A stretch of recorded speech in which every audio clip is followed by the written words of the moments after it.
and with one massive hand, he reached down and grabbed a deer around the neck and walked away like it was just carrying a blanket. It had obviously no fear or interest in us. It just wanted that deer.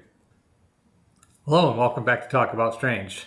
Here we are in the new studio setup. I hope you guys like it. I've been really looking forward to doing this and just getting a new perspective on things, getting freshen it up, declutter it. It just, something about it wasn't working for me, and I just wanted to see how this would go. I love it so far, and it just gave me more room. I still got a little cleaning up to do and organizing, but I think it's going to really work out well. I hope you guys enjoyed that video. It was a lot of fun making that. And it's just a quick little clip, but it shows everything real quick. I enjoy them. They're fun. Anyway, we got some great stories in. I want to share them with you today. Somebody asked me to give a shout out.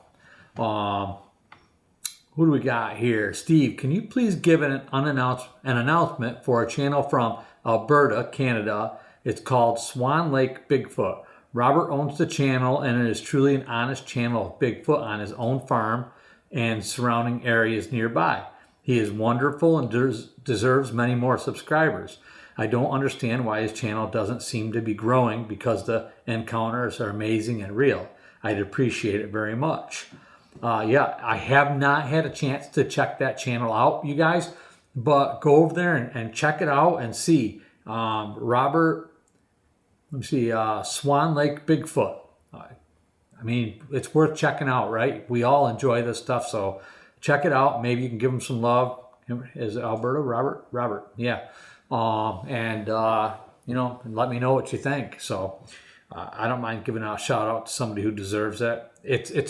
Listen, it's a tough business. Getting subscribers is it's difficult, and some people never do it. It's has a lot to do with analytics. I don't know why. I was so fortunate. I am very thankful for it. And, of all of you guys, sometimes it's just a matter of catching the momentum at the right time, and just the channel takes off. And fortunately, that happened for me. I hope it continues this way. Speaking of which, we have reached 16,017 subscribers. Every time I feel like my gut starts to sink, because I feel like it's really slowed down, because it's a roller coaster. You'll start getting subscribers like crazy. You'll have a video that goes great and people will be watching it, and then all of a sudden you'll do a video you think is great and hardly anybody watches it, or you get negative, minus subscribers, and it's like it's difficult, it's disheartening, and you just really have to learn to follow the path of that, and adjust to it and accept things as they are, and just try to keep doing good things, positive things. Like, I think when I'm talking about Bigfoot stuff, Sabe and stuff like that, my viewers and subscribers and stuff climb like crazy. And like I said before, I talk about a UFO story and I lose subscribers. I don't know why that is. If there are people that just come on thinking it's going to be something else, or they see what the channel is and then they leave, I don't know what causes that, but you have to accept it for what it is. I'm not going to not share people's stories because of it. So, I mean, it'd have to be really bad for me to not do that, because it just wouldn't be fair to you guys. So, my channel wouldn't be what it is without you guys, so I am not going to do that. Anyway, we do have, fortunately, a really good Bigfoot story here, and then we got some other stuff I want to share, so let's get right on to it. If this takes too long, I might jump into another one. So anyway, I'm getting comfortable here. We're just sitting here shooting the breeze, enjoying ourselves. Jeez. I know I'm told not to sip my coffee, but it's good. I just made it. It's nice and fresh and hot, and I just want to drink. All right, where are we? What have I got? Where is that? I got one in here. It's a while back. Where is it? Oh, here we go. There it is. That was that one. Okay, so this was tiny print. I had to copy and paste it so I could read it. Aha, here we go. Okay, I can see this. Alrighty, even with the new glasses. All right. Hello, Steve. I just ran across your channel a couple of days ago. I heard you asking people to send their stories to you a few times now. I ignored the first couple times, laugh out loud, sorry. But then it kind of felt like you were talking to me. Not in a crazy way, just that people like me need to send out. Oh no, I'm sorry. People like me need to step up and share these encounters in order for others to feel comfortable enough to share theirs. Even though I kind of swore to myself I'd never tell a soul about my encounters, plural, as I've had 2 terrifying encounters with these things. I call them Bigfoot or Sasquatch. I understand that people call them Sabe now. Anyway, I don't know if these things really wanted to kill me or not, but I sure as hell wasn't going to stick around to find out. My name is Mike. I don't care if you use my full name. I'm 48 years old. My first encounter happened when I was 24. My second one 3 years ago. I live for hunting and fishing. I come from a family of hunters. I hunt and eat everything from rabbit to bear, quail to turkey. I've never been afraid of being in the woods, alone or not. That was until I found out that I'm actually not at the top of the food chain. My first encounter happened in the Catskill Mountains in upstate New York. My buddies and I rented a cabin in the southeast side of the mountain. There was a beautiful lake at the bottom, about a half a mile from us. It was bear season. We were ripping ready to go. We even had a little wager. I thought I said wagon. We even had a little wager on who would get the biggest bear and who would fill their tags first. Here's a tip for you. Don't bet against Mother Nature. She will always win. Yeah, good tip. There was 3 of us, and we spread out in different directions before sunup to find our spots. I was about maybe 500 to 600 yards up the hill west of the cabin, thinking if I got one, it would be easier to drag it downhill, laugh out loud. As the sun was coming up, I noticed a heavy fog down in the lower valley of the lake. I had the perfect view from my spot. I was listening to all the normal sounds of little critters and all around me and watching down below for any movement. Just inside the fog, I seen something large moving around. It was probably 150 to 200 yards away. Definitely too far away and too obstructed for a clear shot, not to mention I hadn't been able to fully identify my target. From what I could make out, it was black or very dark brown and very big. I was getting excited. I slowly started to move around to get a little closer while it was still in the fog. At this point, I was at less than 120 yards and this thing was moving in and out of the thick fog, so I still didn't have a clear view of what I was looking at.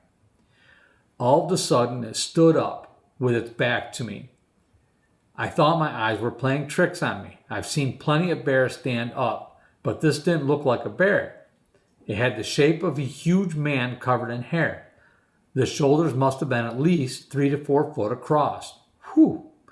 I was trying to make out the shape of the head, but it was either looking down or had no neck to speak of, just a lump on shoulders. I suddenly got a sick feeling that it knew I was looking at him.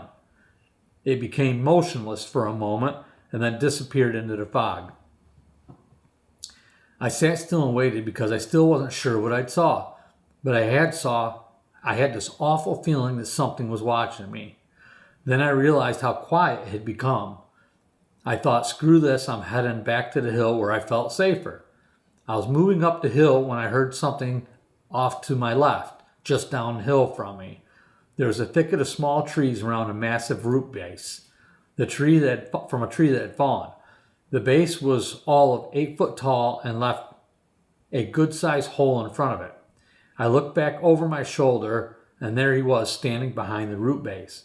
I didn't know if he expected I would see him, but his face was between the roots that rose above the 8 foot base, and his massive left shoulder was sticking out where the root base rounded down. He blended very well, and if I wasn't looking for something, I wouldn't have spotted him. We stared for a moment. For some reason, I was getting really sick to my stomach. He finally blinked, and that was my confirmation that it was time to go. I pretended I didn't see him and slowly walked away. I know what I saw. He was plain as day to me. Not one of us got a bear on that trip, and I never told them what I saw.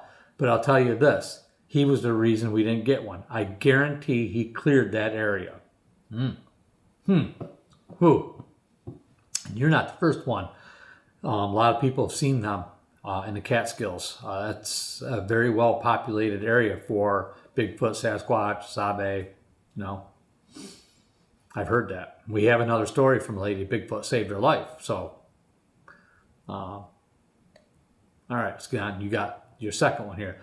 The second time was deer hunting in the southern side of the Allegheny Mountains with my best friend. It was just a weekend trip, so we scouted out the area, then rented a motel room so we could get an early start.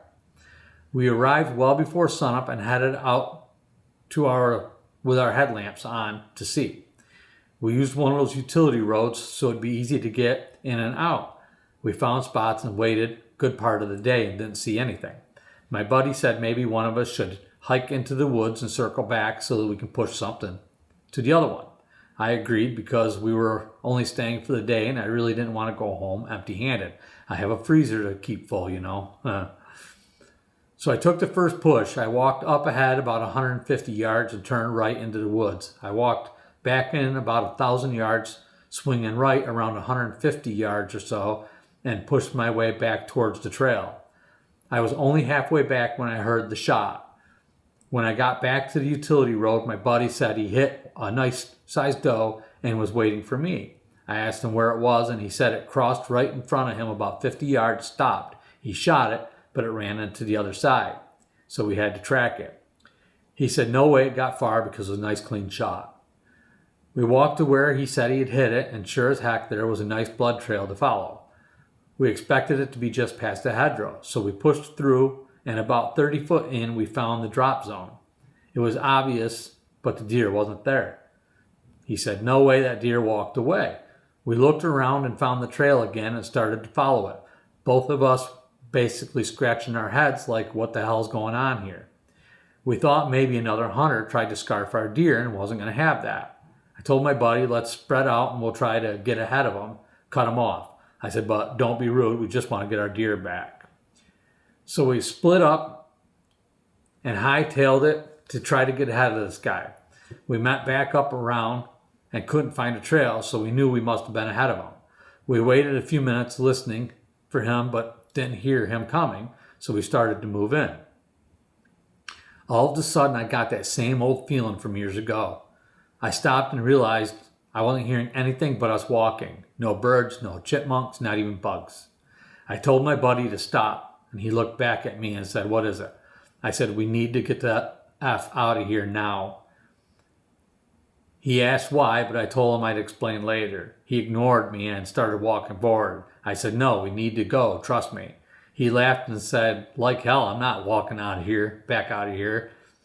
I'm getting my deer back. I said, no. I said, I have a really bad feeling about this. We can cut back in an angle and head back to the road. It's shorter and we can get another deer. He said, fine, and we started walking a bit when he suddenly stopped and asked me if I shit myself. I said, no. About that time, I smelt it too. It smelled like rotting meat and sewage mixed together and shoved in your face. I looked around, and to our left, we seen the deer laid out with one of the legs half ripped off. He said, there it is, and started walking. I said, no, leave it. But he ignored me again and asked what my problem was. He reached down and grabbed the leg, then asked me if I was going to help him. That's when we heard the most blood-curdling scream I'd ever heard. My buddy turned towards it. I couldn't see it, but I guess it was only about 20 foot from him and pissed. My bud froze. His face turned white as a sheet. I kept screaming at him to leave it, run, but he was scared stiff. I ran up to him and pulled his hand off from the deer leg. I didn't see what he was looking at yet, and I wasn't sure if I wanted to, but I turned and it was standing right over us. It had to be all of 9, maybe 10 foot tall, 800 pounds or more of solid-built, rippling muscle.